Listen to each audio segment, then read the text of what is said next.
Hey y'all, it's me, Dree.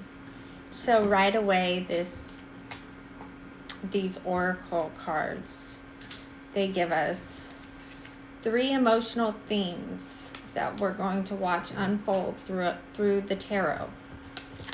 We start with serendipity, then we move into manifestation, and then finally we end in devotion reverse.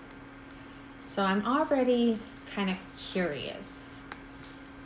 How does the collective move from unexpected blessings to creating their reality and then ultimately being asked to reinvest their energy into what really matters? Well, let's get into this message. We're starting in this serendipity. And this card, it talks about unexpected blessings, staying open to synchronicities. And it talks about recognizing that magic is unfolding, even if we can't fully see it. And I really like that because this is where the reading begins. And it's telling me right off the bat that something significant is already in motion. I'm getting that the collective may not understand everything that's happening right now just yet, but there is bigger purpose unfolding behind the scenes. And with the tarot, we start with the Magician, the Tower, and the Queen of Cups reverse. So, wow. This is very powerful. Because I don't actually think the collective starts this reading as the Magician. No. I think this is someone else in the energy field who is represented by this Magician. This is someone using their willpower, their influence, and their ability to create movement. This person is intentionally setting something into motion here.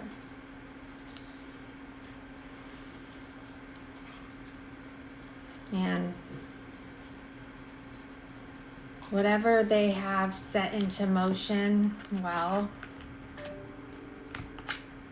that becomes a tower moment. This is a major disruption. This is a complete shakeup of somebody's foundation. But what's really interesting to me is where this tower is landing. Because, well, it lands on the Queen of Cups reverse. And to me, this feels like the collective. The collective I'm not getting is creating the tower. I'm getting that the collective is experiencing it. The collective is emotionally overwhelmed, dependent on whatever this Magician is doing. They're reacting to someone else's choices instead of directing their own energy. And I think that's exactly why the oracle started with serendipity, because if we stopped this message right here, this wouldn't look like a blessing at all, would it? No, it would look like chaos. It would look like emotional instability. And it would look like everything was falling apart, because that's what it looks like is happening. But serendipity, that's a reminder to us that unexpected blessings, those don't always arrive wrapped like blessings. Sometimes they arrive as a tower, because the tower is creating an opening that never existed before. It's interrupting a dynamic where the collective had become emotionally dependent on someone else's actions.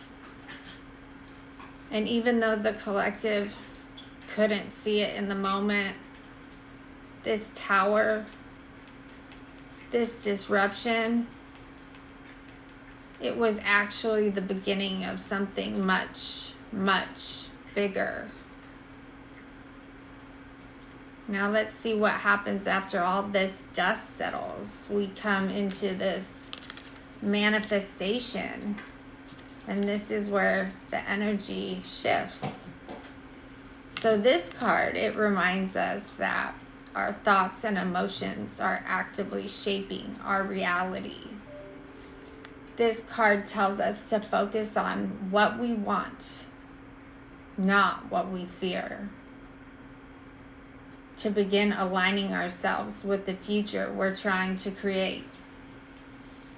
So, after everything we just watched unfold in this first column, makes me wonder, how does the collective move from emotionally reacting to intentionally creating?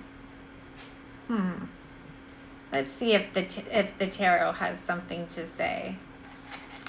Well, I have the 5 of Coins reversed, the Knight of Coins, and the 4 of Cups reversed.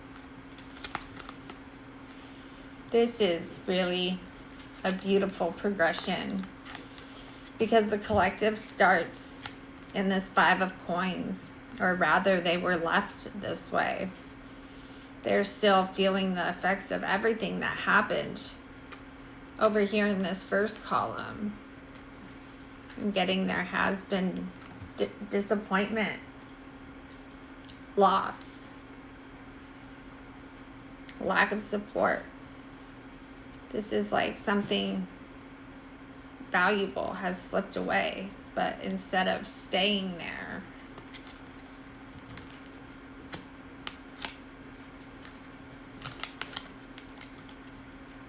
the energy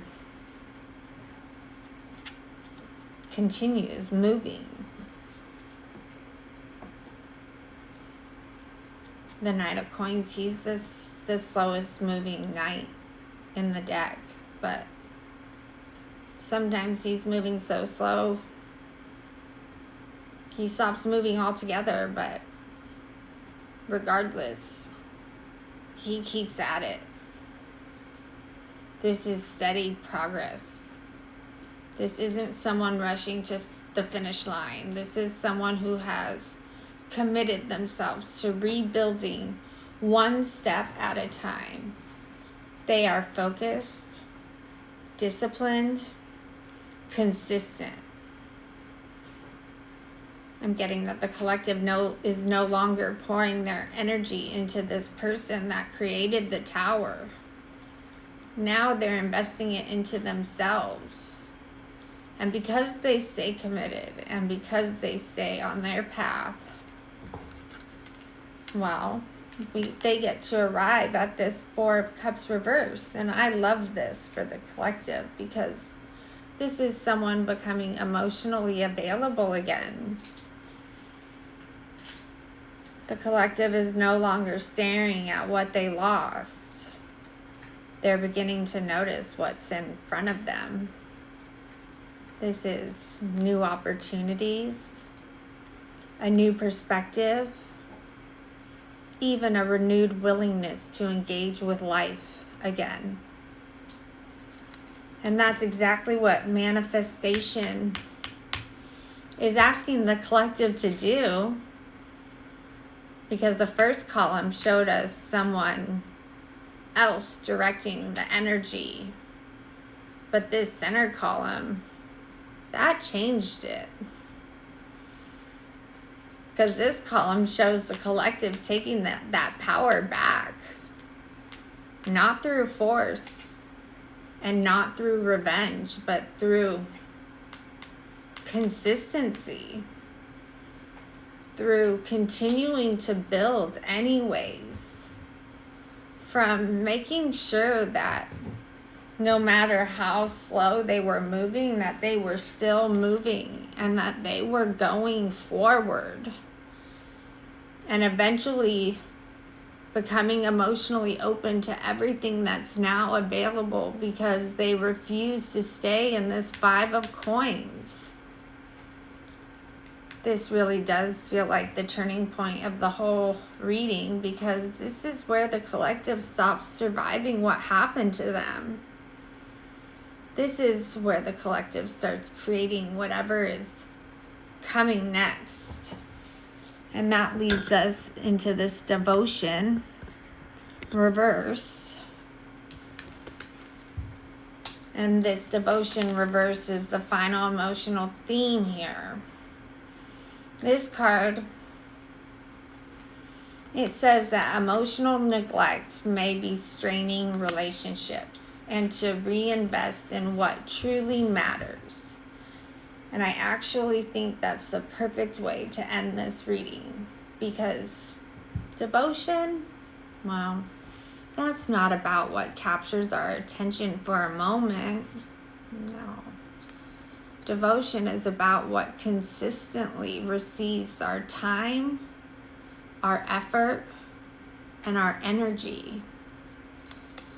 So after everything we've watched unfold here, I wonder, where has the collective chosen to reinvest themselves? Let's see how this tarot is closing it all out for us. We've got the 8 of Coins, the Knight of Wands, the King of Cups, reverse. This is fascinating, because the collective starts with the 8 of Coins. They're working. They're rebuilding. They're refining their craft and staying committed to the life they're creating. This is someone who isn't waiting for change anymore. No. They're actively participating in it. And then the energy shifts into this Knight of Wands, and I actually think this is where we see the collective completely reverse the dynamic from this first column. Because in the beginning of the reading, someone else was directing the energy. The collective was emotionally reacting to what that person set into motion. But now, the collective becomes the one taking inspired action. They're moving forward with confidence and with purpose and with momentum. They're no longer being pursued by someone else's agenda. They're pursuing the life they've been working so hard to build. And then this whole message ends with this King of Cups reverse. And this is where the roles completely flip. Because I'm getting the collective is no longer sitting in the emotionally vulnerable position. Now it's this King of Cups reverse who appears emotionally unsettled, unable to regulate, unable to maintain emotional control. It's almost as if this person who once held all the power is now watching the collective move forward without them. And isn't that such a pity? And that's also why devotion reverse makes so much sense here. because the collective stopped investing their emotional energy into this person and started investing it into themselves.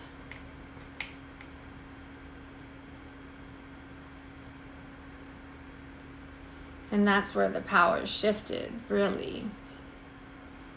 And also, I don't think it's a coincidence, because I don't believe in coincidences, but that this reading begins with the Queen of Cups reversed and ends with the King of Cups reversed, because this pairing feels incredibly intentional to me. Does it look intentional to y'all? In the first column, the collective was carrying the emotional burden. And now, at the end of the reading, that burden has shifted. And that's not because the collective sought revenge. No, we didn't see any of that. It's because the collective reclaimed their energy and their power. They stopped allowing someone else to determine their emotional state. And once they directed that devotion back towards themselves, I'm getting everything else began to change. And if there's one thing I'd like to leave y'all with today, it's this. Be intentional about where your energy goes. Y'all's attention is powerful. Y'all's consistency is powerful. And y'all's devotion is powerful. So continue to invest in the life you're building. And continue to choose yourself. Because the moment y'all stop feeding the things that have been draining y'all, well, you create space for everything that's truly meant to find y'all. And that's the message that I have for y'all today. So if this one landed, then like my message, leave me a comment, and follow along. Send your energy into my channel so I can keep coming here and sending these messages to you. And remember, where there's love, there's light. I'll see y'all again real soon.